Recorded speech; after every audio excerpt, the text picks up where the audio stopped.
السلام عليكم واهلا بيكم في حلقة جديدة على القناة. في حلقة النهاردة ان شاء الله هشرح لكم ازاي تحولوا الكمبيوتر بتاعكم لجهاز اندرويد تي في، ومن خلاله تقدر تفتح تطبيقات زي اليوتيوب ونتفليكس جوجل بلاي وتحمل اي حاجة انت عاوزها، كل ده من خلال فلاشة صغيرة. الاندرويد تي في ببساطة هو نسخة من نظام الاندرويد مصمم للشاشات الكبيرة التلفزيونات اللي هي السمارت، بيشتغل بتطبيقات مختلفة، منها تطبيقات على الموبايل. ان شاء الله من خلال شرحنا في حلقة النهاردة هتقدر ان انت تحول الكمبيوتر بتاعك لجهاز اندرويد تي في. خلينا بقى نخش على شرح الحلقة. ما تنساش اللايك واشترك في القناة، ويلا بينا نبدأ شرحنا على طول.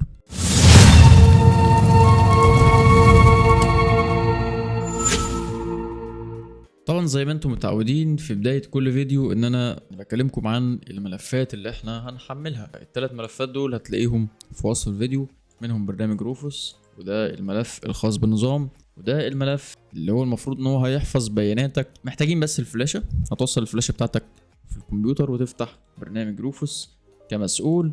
هتفتح الواجهة بالشكل اللي قدامك ده، تلقائيا هو تلاقيه قرأ الفلاشة اللي انت موصلها سواء 16 8 32، هو هيقرأها. هتيجي تضغط على كلمة سيلكت وبعدين تحدد الملف اللي هو اسمه بيكسل تي في 11، ده اللي هو الملف الخاص بالنظام. بعد كده المفروض ان انت تحدد البارتيشن بتاعك اللي هو في الويندوز جي بي تي ولا ام بي ار، المفروض تحدد واحدة من دول عشان ما يحصلش عندك مشكلة. هتيجي على سطح المكتب وتضغط كليك يمين على this PC manage، هيفتح بالشكل اللي انت شايفه ده. بتيجي تضغط على ستورج، تحتها على طول التخزين. هتحدد على المكان اللي انت مثبت فيه الويندوز، او من تحت بتحدد على الهارد اللي انت مثبت فيه الويندوز. انا عندي هارد 0 ديسك 0 ده 2 تيرا مفيش عليه الويندوز. ديسك 1 ده اللي هو موجود في الويندوز، هتضغط عليه كليك يمين، شوف عندك انهي واحد ويفتح لك القائمه اللي قدامك دي. هتيجي على ثالث صفحه، هتلاقي هنا مكتوب اذا كان هو جي بي تي ولا ام بي ار، فكده الهارد ده جي بي تي. فاحنا هنيجي على البرنامج ونختار، نجرب مثلا على الهارد التاني نشوفه ام بي ار ولا جي بي تي. برضو الهارد ده جي بي تي، فكده احنا اتأكدنا من الهارد بتاعنا. هنختار هنا جي بي تي او ام بي ار، فانا دلوقتي اخترت جي بي تي. هتضغط على ستارت اوكي.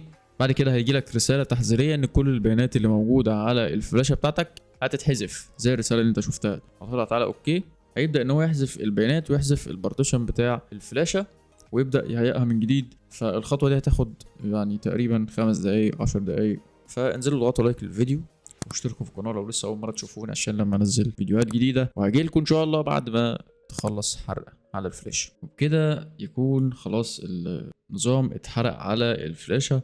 فهنضغط هنا عشان نقفل البرنامج، وبنيجي بقى على اخر ملف وهو الملف الخاص بحفظ الداتا بتاعتنا، البيانات الخاصه بينا. فهنفتح الملف ده وناخد الملف اللي جواه اللي هو باسم داتا. الملف ده حجمه 4 جيجا و300، فالاحسن خلينا نفكه هنا الاول وبعد كده ننسخه هناك. طبعا انتوا هتبقوا مستغربين هو حجمه من بره 4 ميجا، لكن بعد فك الضغط هيكون حجمه 4 جيجا. كده خلاص فكينا الضغط زي ما انتم شايفين كده. هناخد الملف ده قط ونروح على بيكسل تي في اللي هي الفلاشة بتاعتنا، ونضغط على الاختيار ده عشان ننقل الملف للفلاش. كده خلاص زي ما انتم شايفين الملف بتاع الداتا اتنقل وحجمه 4193، يعني 4 جيجا و200 يعتبر. كل اللي علينا دلوقتي ان احنا هنطفي الجهاز. فهبدأ ان انا اصور بالموبايل، وطبعا اعذروني بقى لو جودة التصوير مش قوي يعني، عشان ده هيكون من الموبايل نفسه عشان اشرح لكم ازاي تخشوا النظام نفسه من الفلاش. الجهاز طبعا هيبدأ ان هو يفتح، وخد بالك ان انت لازم تكون عارف الجهاز بتاعك هيفتح قائمة البوت منيو منين. عندي انا لازم ادخل على اعدادات المذر بورد نفسها عشان اقدر ادخل للبوت منيو. في اجهزة تدخل لها عن طريق ال F10، في اجهزة عن طريق F8، في اجهزة تفتح اعدادات المذر بورد عن طريق F2. فكل جهاز بيختلف عن التاني. فزي ما انتم شايفين كده دي قائمة البوت منيو عندي.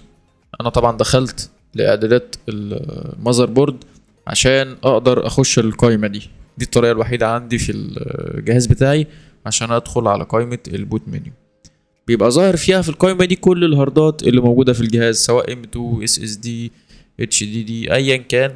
حتى الفلاشة برضو بتبقى ظاهرة في الجهاز. طبعا زي ما انتم شايفين كده هتلاقي الفلاشة بتاعتك ظاهرة، وزي ما انت شايف كده هما اخر اتنين موجودين قدامكم في الشاشة، اللي فوق واللي تحت دول كده تبع الفلاشة اللي احنا حرقنا عليها النظام.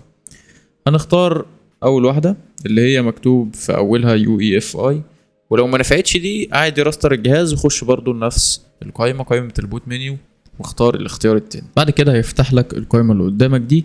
كل اللي عليك هتختار اول اختيار اللي هو بيكسل تي في 11 بس. سيب بقى النظام في الخطوة دي، هياخد وقت يعني تقريبا من 5 ل10 دقايق حسب امكانيات جهازك انت، لانه لسه انت بتفتح النظام لاول مرة. اللوجو بتاع النظام بدأ ان هو يتحرك بالشكل اللي انت شايفه ده، وبعدها هيكتب لك اندرويد تي في والنظام هيفتح. اول حاجة هتعملها طبعا انت هتختار اللغة، ومتاح هنا ان انت تختار اللغة العربية، ودي احسن حاجة موجودة فيه. كل اللي عليك بس هتحدد عليها بالماوس. بعد كده بيطلب منك ان انت تحط اسم للجهاز. شوف بقى اذا كنت عايز تحط اسم مخصص او تختار من الاختيارات اللي ظهرت قدامك. بيفتح النظام بالواجهة اللي انت شايفها دي. هنيجي مثلا على الاعدادات، كل اللي موجود فيها شات داون عشان تطفي النظام، اعادة تشغيل عشان تراستر النظام لو انت عايز تفتح نظام من اول وجديد، والشبكة والنت معروف فيها ايه الواي فاي، ولو انت موصل من سلك نت برضو مفيش اي مشكلة، لان هو بيشتغل على حسب انت جهازك موصله على ايه. باقي الحاجات دي كلنا عارفينها يعني، كلها حاجات موجودة حتى في الموبايل نفسه، الكلام ده كله موجود في الموبايل فمش محتاج شرح يعني. دي كده التطبيقات اللي موجودة. جوجل بلاي ده طبعا من خلاله عشان تقدر تنزل كل حاجة انت عاوزها، وعايز اقول لك ان انت تقدر تنزل حتى الالعاب اللي موجودة قدامك دي تقدر تنزلها، وفي العاب اكتر من كده دي اللي بتبقى في الواجهة، في العاب تانية تقدر تنزلها. والبرامج برضو تقدر تنزل برامج، عندك سبوتيفاي، برامج تشغيل الفيديوهات، الاي بي تي في، اليوتيوب، برامج تشغيل فيديو، اي حاجة موجودة في السمارت تي في موجودة هنا. دي كده لستة بالبرامج اللي هي بتشغل اغاني، سبوتيفاي، ساوند كلاود، راديو اف ام، كل دي برامج بتشغل اغاني وموجودة على الموبايل وموجودة في السمارت تي في، فتقدر تشغلها على النظام بدون مشاكل. بالنسبة للفيديو زي ما قلت لكم الاي بي تي في، ام اكس بلاير، في برامج طبعا انا ما اعرفهاش، اللي انا اعرفه زي الفي ال سي اللي فوق خالص ده في الشمال، ده اللي انا اعرفه بس. فهو ده النظام. وطبعا بجانب الالعاب تقدر تنزل الالعاب وتلعبها عن طريق الماوس والكيبورد بدون مشاكل. ودي كده كانت تجربتي لاحدى الالعاب في النظام. طبعا انا ما ينفعش ان انا اقول لكم على حاجه بدون ما اجربها. جربت لعبه واشتغلت، لكن للاسف مش موجود عليه بابجي موبايل. في العاب متاحه والعاب مش متاحه، مش كل الالعاب. اغلب العاب السيارات هتلاقيها موجوده، اغلب الالعاب السهله زي اللعبه اللي بتفتح قدامكم دي بتلاقيها موجوده برضو. مش كل الالعاب متاحه عموما يعني، زي بابجي موبايل، فري فاير، الحاجات دي مش موجوده. الالعاب البسيطه زي اللعبه اللي انا بلعبها قدامكم دي هي دي اللي هتلاقيها موجوده في النظام. وكده بكل بساطه حولنا الكمبيوتر لجهاز اندرويد تي في عن طريق الفلاشه في اقل من 10 دقايق حرفيا. جرب الطريقه وقول لي في التعليقات ايه رايك، وهل تحب اعمل لك فيديو عن نظام تاني زي كروم او اس او ريميكس او اس او برايم او اس. طبعا انتم متعودين على الحاجات دي. ما تنساش تدعمني بلايك واشترك في القناه وفعل الجرس عشان يوصلك كل الفيديوهات الجديده. اشوفكم ان شاء الله في حلقه جديده.